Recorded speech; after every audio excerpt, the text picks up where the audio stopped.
You could argue that Utah is the most disappointing team in the Big 12, but they're not alone. Why did so many preseason contenders fall completely flat? This is a Locked On Big 12, Locked On Utes crossover.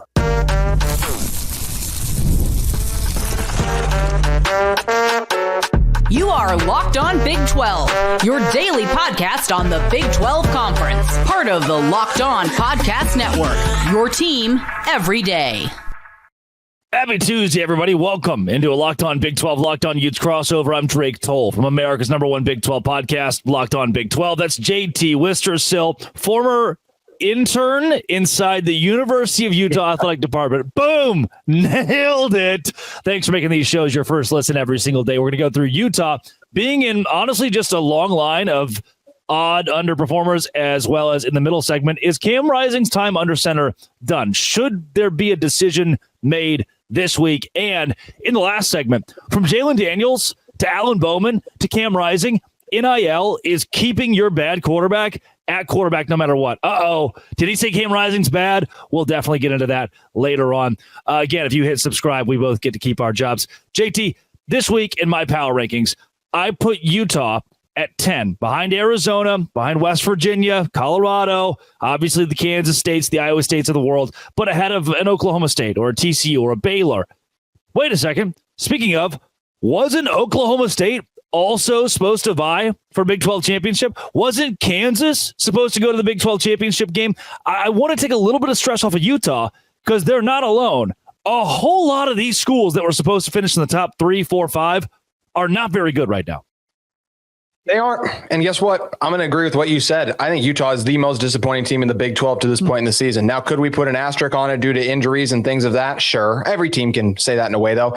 I think what's so disappointing about where Utah sits, though, is in these games, they still had chances to win despite their poor play. And they haven't found a way. And no matter how you slice it, if you pull up the Big 12 standings, whether it's your power rankings, too, similarly mirror, right? The top does not include Utah. And that is really disappointing for a team that on paper made a lot of sense to win this conference. And this is why we don't play games on paper. They have not executed cleanly. Cam Rising has the worst injury luck for a quarterback I've ever seen. For the third play of the game, for his ankle to get landed on by, I think, a 290-pound defensive lineman, and he was clearly not right the rest of the game. Yep. And for whatever reason, Utah continued to leave him in the game when he was not right. I just think the bad move. Because then people would be like, well, if you put Isaac in, he's going to turn it over. Cam threw 3 interceptions. So I think it would have been about the exact same thing. So really frustrating by the position Utah's in. The defense, I mean, the tackling. I can't believe the level of just undisciplined tackling I'm seeing out of a Kyle Whittingham-led team. The just inability to convert in the red zone again, you make 7 trips inside the 30. If you do that, you should absolutely win the game. And that's where this Utah team's got a lot of issues, and they are lucky they have Houston and TCU coming up. TCU first, then Houston, but who knows with the way they're playing right now? Things could go awry there. But yeah, it is wild to see these Big 12 contenders underperforming. I mean, we're a Colorado. It was a close game, right? Colorado makes a few more plays. They win that game. We're lumping Kansas State into this thing. Oklahoma State was always a weird team because you look at last year, they got blown out in a couple games, the South Alabama game, the UCF game. Now, give them credit for finding ways to win. And I think the big thing with them was, they return a lot of starters. Well, those starters weren't always good. The defense really struggled. Alan Bowman, we've always had questions. And then that offensive line to not be able to open up holes for Ollie Gordon has been incredibly disappointing. And I think I look at it from Utah. I was someone going into the year, I really thought that Cam Rising would be more healthy. I looked at his injuries in the past, and they would usually pile up later in the season, but he usually started off fine, and that hasn't been the case. And when you don't have a quarterback, it doesn't matter what conference you're in, especially one as the Big 12, which has strong quarterback play and a lot of these fun and competitive teams, you're going to be out of luck. And Utah is not dead, but they got a lot of work to do in the conference race.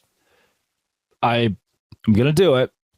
If you're a Utah fan, and there are the most popular location for listeners of Locked On Big 12, by the way, is Salt Lake City.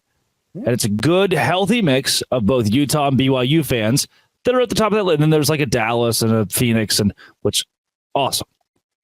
For Utah, does it just BYU's good? Yeah. Is it worse seeing what's happening with the program this season when the team that's 40 minutes away is currently where it is? Yes, I think it does. But also, I just more so look at it from a Utah perspective and how disappointing it is. even if BYU was not great, right? It would still, to have 2 losses this early in the season, that hasn't happened with Kyle Whittingham. I was going to say that hasn't happened with Cam Rising, but of course Cam Rising has barely been on the field, and when he's been out there, he's been hurt. So to me, it doesn't sting as much. I give a ton of credit to BYU. Once again, I thought this week, I just thought of Arizona, Noah Fafita, Tetero McMillan. I thought they'd be able to do something, but I'm done predicting this BYU team to lose. I don't think they'll go undefeated, but they've been really impressive. All the credit in the world to them. They are clearly the best team in Utah. That was close last week, I thought, but with the way this Utah team was not able to fix their defensive issues, and they're still missing some key players in the front 7, but this team, I like the depth on paper, and the depth is not executed. Defensive tackles getting blown off the ball. Defensive ends still not generating enough of pass rush. Safeties like Teo Johnson, right? The analysts in Utah's game was like, oh, Teo Johnson's playing like one of the best safeties in the Big 12. I felt like he was coming into the game, and then he doesn't want to wrap up. And then it's like, okay, that's not the case. So it hurts when your rival is doing better than you always, but no matter how you slice it, the disappointing thing is you already have 2 losses in what I thought going into the season. This team had a chance to be one of the best we'd ever seen and was Utah's best chance to make the college football playoff considering the new format. So it's incredibly disappointing, and it doesn't even matter what BYU's doing, but all the credit in the world to the Cougars for their strong season. Conversely with that, then, does it not matter if Oklahoma State, right, or TCU, UCF, Kansas, these preseason contenders, the fact that they're bad, does that not offer Utah any relief? I think it does offer some relief. And I think the relief, honestly, more than anything, the relief that Utah should have is they have made the conference championship game as a 2-loss team. And they are very lucky that they get to play BYU and Iowa State. Utah will need a lot of help. I would not predict this Utah team to make the conference championship game based on how they looked, but I'm not ready to completely write them off because you could have wrote this team off in 2021 when they didn't even have a quarterback and they found a way to win the Pac-12. So I'm still not ready to completely write it off, but going back to what you were talking about more with the other contenders, I think it's just a reminder is always about just college football and how things can change. And you think things are going to play out a certain way, whether it's the Florida States of the world who tried to solve all their issues through the transfer portal, whether it's Utah who's dealt with injuries and players expected to step into a larger role and perform at a high level, not performing consistently at that high level. It's always, I guess, makes you feel a little better that teams are underperforming, but also in a way, it's just like this Utah team, we knew what they were capable of doing and they haven't done it. Now, it is funny that both their losses have also come to former Pac-12 teams because that was the question coming into the year is could they hang with the Big 12 teams? And it's been the 2 teams in Arizona. But, hey, no more Arizona games for Utah, at least for now. So hopefully they'll be good from there. So we'll see. 10-2 is still at play for Utah. I find it so interesting that from Utah, who's a new Big 12 team, to UCF, who's also a new Big 12 team that were supposed to be good preseason, they're struggling. Not going to say they're bad yet, but they're struggling right now. And obviously Oklahoma State is too. Yeah. Really quick on UCF, that's one where the transfer portal, right? There's a reason that Arkansas was willing to move on from KJ Jefferson. There's a reason that they had to replace a lot on defense, and they were a 6-6 football team last year. We get all excited because it's a new season, and we overlook some of the holes and issues this team has. With Utah, that was the injury history of Cam Rising. What are your thoughts on Lander Barton? He is not played up to the expectations. That was a guy who was supposed to be one. I thought he was going to be at least a top 60 pick coming into the season. I think he's still done good things, but the amount of times I watched him on a blitz be the guy who's supposed to prevent Sam Levitt from getting the outside, fail to do that. He gets wrapped up. Lander Barton doesn't stand out in the way that I think all of us thought he would in his 3rd season now. He is still a good linebacker, but he is not a star linebacker. And I think based on his trajectory, we thought that was what he was going to be. And he has not been that. And look, you can lay the blame for the Utah's defensive performance at a lot of guys' feet. And Lander Barton would be one of those players who absolutely has not stepped up. Utah misses Karene Reed, so he has to do things a little differently, but there's a reason that Utah was getting gashed by Scadaboo so frequently, and Lander Barton is part of that reason as a guy who's frequently on the field. Well, keep that in mind. Coming up, is Cam Rising's time under center done at Utah? This is Locked On Big 12, Locked On Youth crossover, part of the Locked On Podcast Network, your team every day. My Roy Player of the Week. Roy is where you can go in and directly affect NIL, impact NIL. This week, Lander Barton. Why? Because you can bring a junior back. You can bring a guy back. You can give him a whole other offseason to get back to those expectations.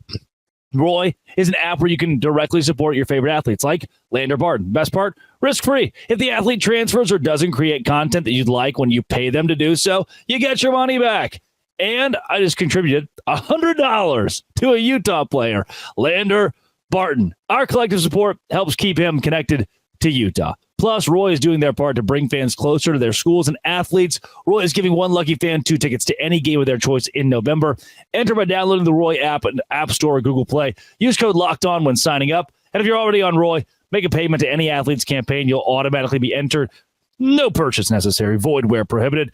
Go to joinroy.com for the official rules. Download Roy and try it out. There's no subscriptions, no recurring fees. And for as little as $10, you can get in the NIL game. Roy, support the players. Change the game.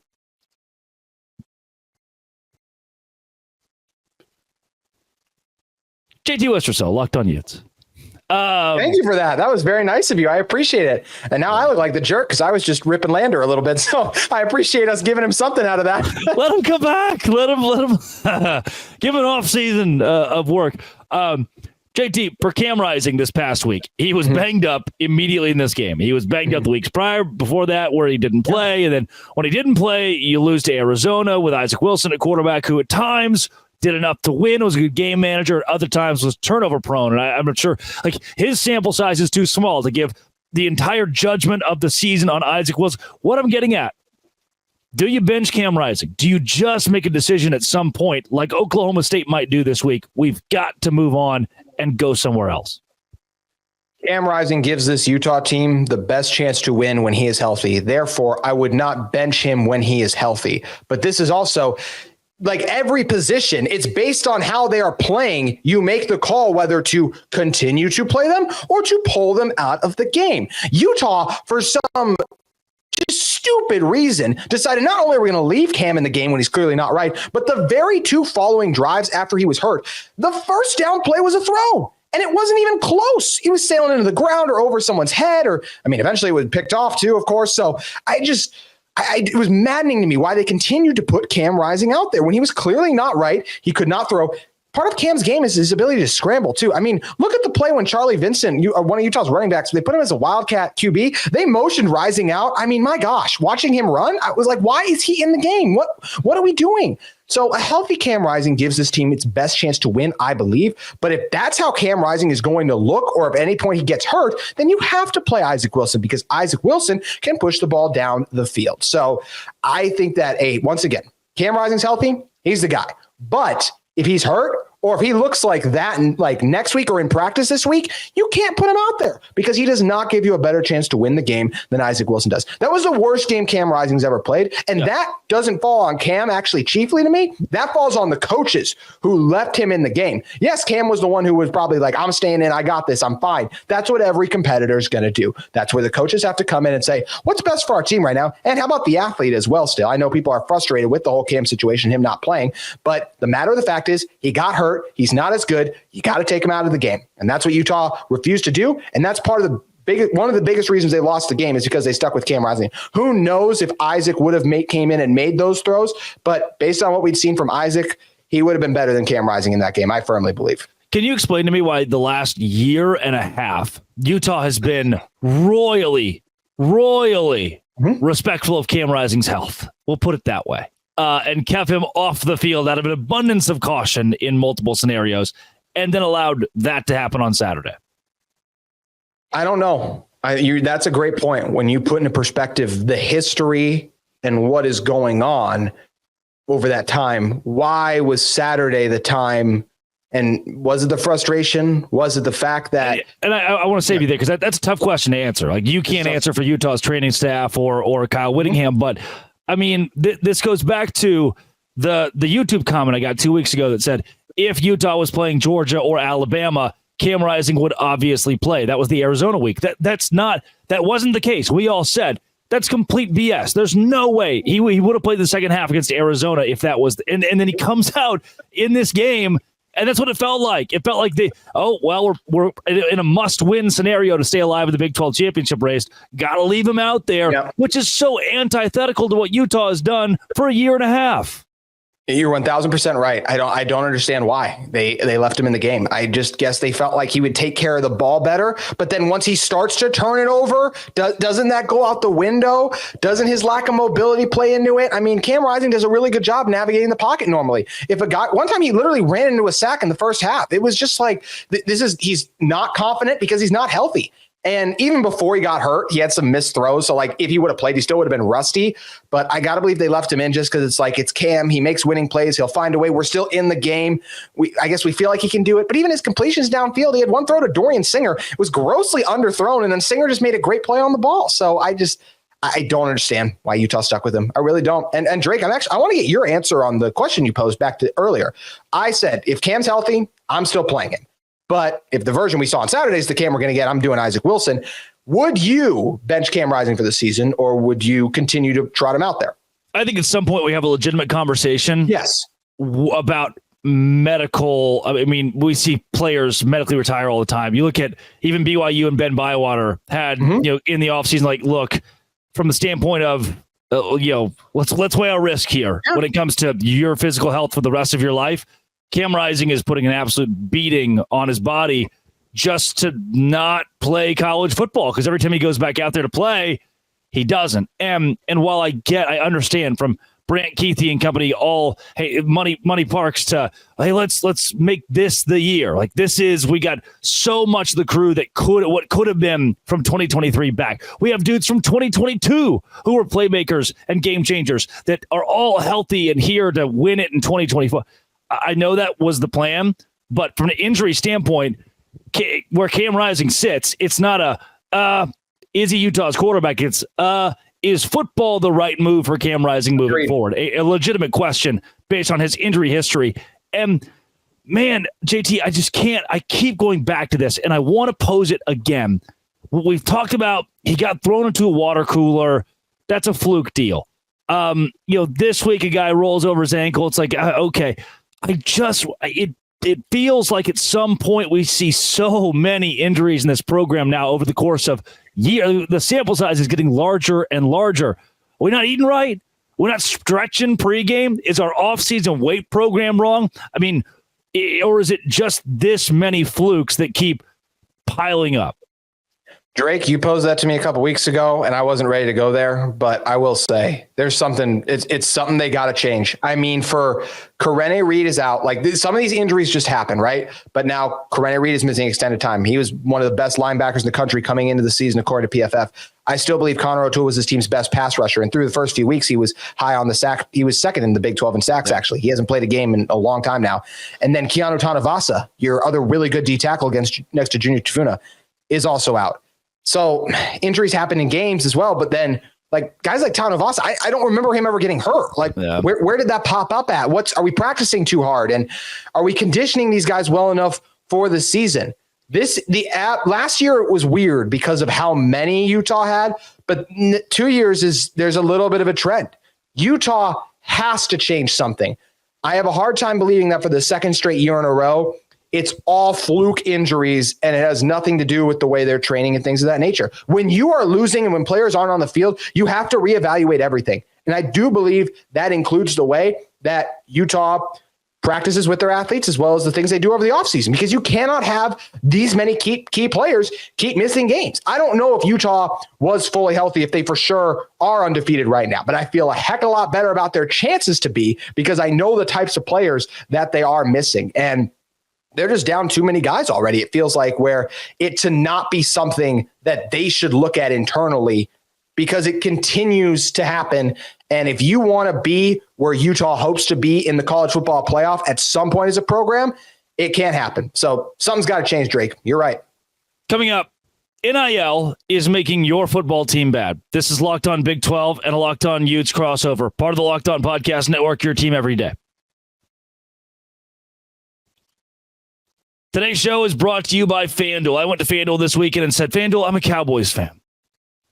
But I'm not a very good Cowboys fan, because I think the Lions are going to win this game and cover the 3 points. And I went to FanDuel and put some money on it. And guess what? Oh, Drake, you're a Cowboys fan. You should never bet against your team.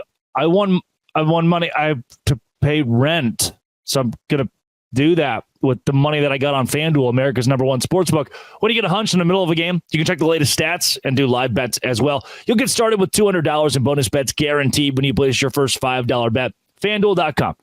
$200 in bonus bets guaranteed when you place your first $5 bet. That is FanDuel.com. It's America's #1 sportsbook. Visit FanDuel. Do it today. JT Westersill of Locked On Utes. NIL. From Alan Bowman to Jalen Daniels to Cam Rising.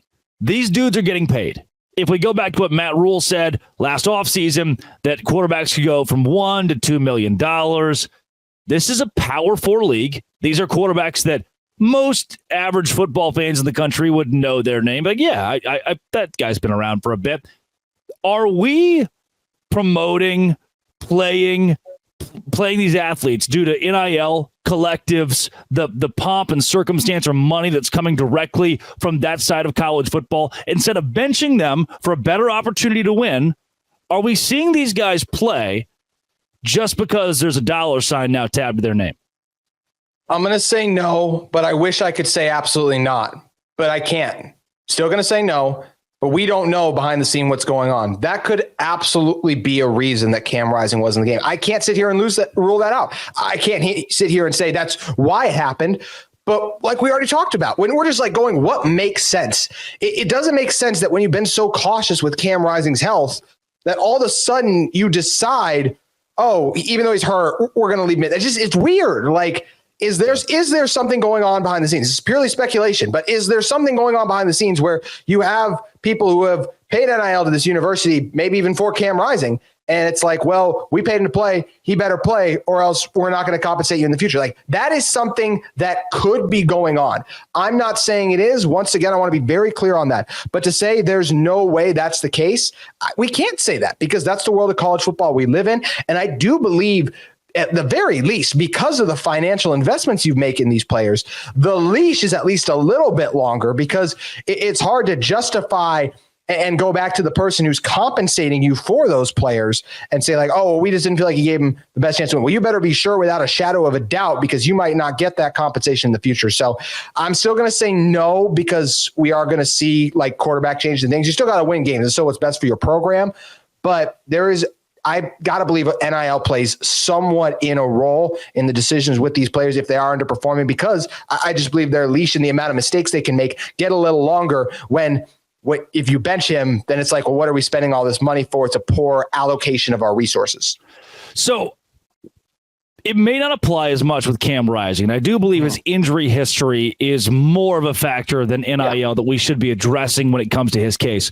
For Alan Bowman, for Jalen Daniels, there are quarterbacks across this league that are putting their entire program in a worse spot based on the way they played. And while the Ballard kid at Kansas, Garrett Rangel at Oklahoma State have gotten on the football field before, have been starters before, have been that caliber before, we're seeing them left on the bench because, well, we kind of have to play that guy. We're paying him $1.5 million. Or, well, our biggest donor is doling out $750,000 this year just to pay that guy. In this era of NIL, you have donors that are directly handing money to these kids. It's not look, can you make a Facebook post saying happy birthday to my kids? Here's $800,000. That's the way that it goes now. Are we in an era, and you asked me this a couple weeks ago when we did a crossover about the future of college football. In general, sans Cam Rising even, are we in an era where donors, fans, based on NIL, can control the program now more than ever? Well, definitely. I mean, that's without a doubt, because of the way NIL structure and everything works. I do believe there is a larger influence because, and once again, we're not saying this is what happens behind the scenes, but I find it hard not to believe that there are donors out there. I'm sorry to kick a team while it's down, but let's say Florida, that are like, oh yeah, if you keep Billy Napier, I'm going to give more money to your program. No, I think it's absolutely, if you fire Billy Napier, I'm going to support the direction you're moving in, because it's a new direction and it's more than likely a more positive one, at least what I feel that it would be. So I do believe they have a saying in what happens now more than ever, because they can make your football program better. Kind of crazy. I think that's always been a thing. I remember, as a kid growing up, it was like, oh, should Arkansas fire its coach, right? Because the donors, Walmart or Tyson, they want him fired. And those donors were certainly in those conversations with the athletic director or the board of trustees or whoever. But today, instead of, I'll withdraw my donation to the school, it's, hey, don't bench that kid. I'm paying him $500,000. Don't bench that kid. The university collective has come together and decided to weight the money this way and give your quarterback even more cash. And at that point, like, JT, how can you have a $1.5 million quarterback on the bench for a $30,000 kid?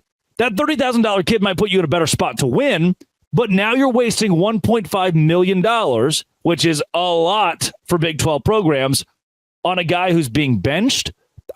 That's where I'm not okay with where NIL is right now. It's no longer become just football decisions. It's now business decisions because it can't affect you long term. Like we discussed, if you're the donor who's paying that much money for the quarterback to now sit on the bench, that's now a poor investment. Are you going to make what could potentially be another poor investment the following year?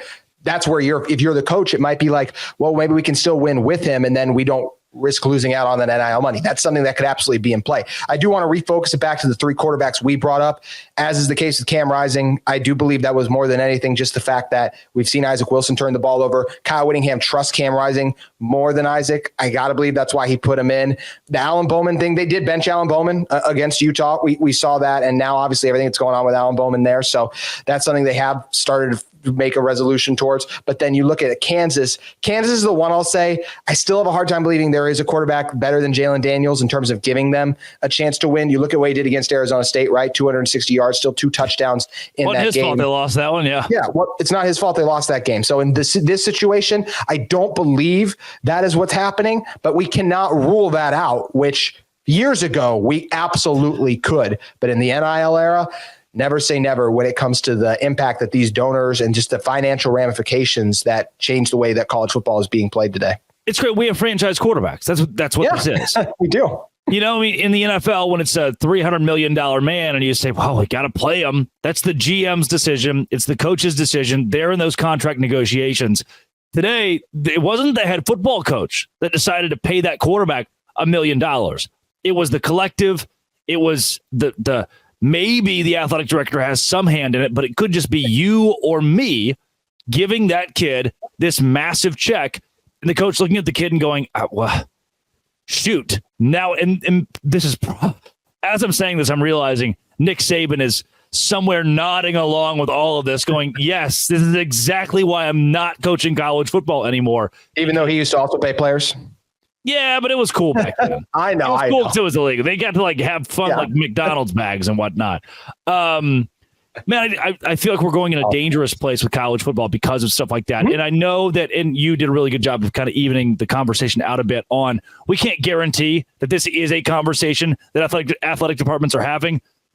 But if you put 2 and 2 together, it's a big part of what college football has become. JT, how can folks find more of your work?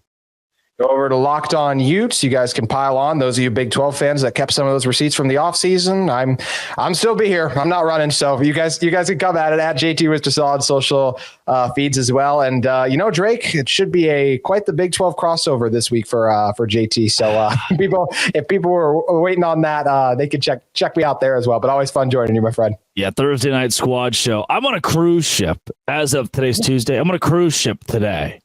So if I don't make it, make sure the fireworks are there nonetheless. That's JT Wistersaw, Locked On Utes.